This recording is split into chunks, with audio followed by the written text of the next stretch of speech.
السلام علیکم ورحمت الله وبرکاتہ. څنګه دی خی برابر طبیعت خده د الله نو امید دی چې تاسو خو به روغ به ان شاء الله. نن په یو مرګري مطالبه کړې ده چې زمونږ لپاره داسې بهترین وظیفه وخی چې اکثر لا زمونږ په دې مخونو باندې دانی راځي او داغونه لګيږي یا داسې کله د انسان په مخ باندې ترسری و غیره راځي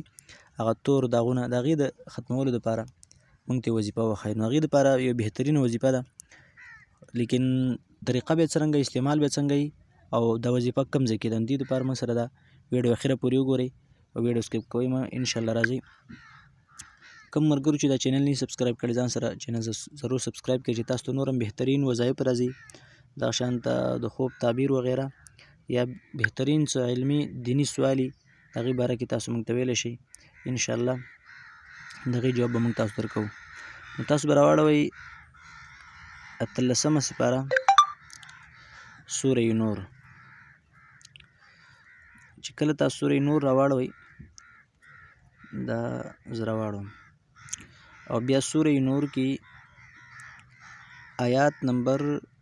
35 ته تاسو وګورئ الله نور السماوات والارض مثل نوره كمشكاة فيها مصباح المصباح في زجاجة الزجاجة كأنها كوكب دري يوقد من شجرة مباركة زيتونة لا شرقية ولا غربية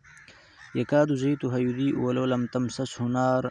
نور على نور يهدي الله لنوره من يشاء ويضرب الله الأمثال للناس والله بكل شيء عليم.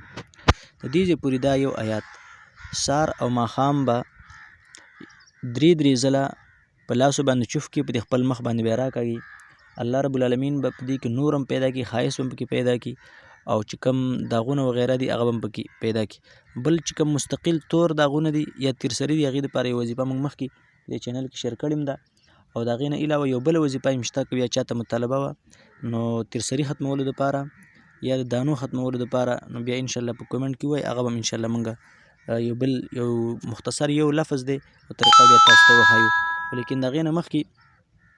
د دې به طریقه داسي چې سار ماخام درې ځله په دواړو لاسو به چوف کی او په دې مخ باندې بلا سونه راکوي و ورځي مسلسل کول پکار دي او اخو ته بیا څوک کول شي نو هم کول شي او دا چې کله سارو کی او بیا یرستو ان شاء الله د ورځې د خپل مخ ته ګوري بغیر د کریمونه به ان شاء الله پاره کې تبدیلی راغلي کم الکان دغه کوي نارینه استعمالي زنانه استعمالي ان شاء الله ډیره مفیده وي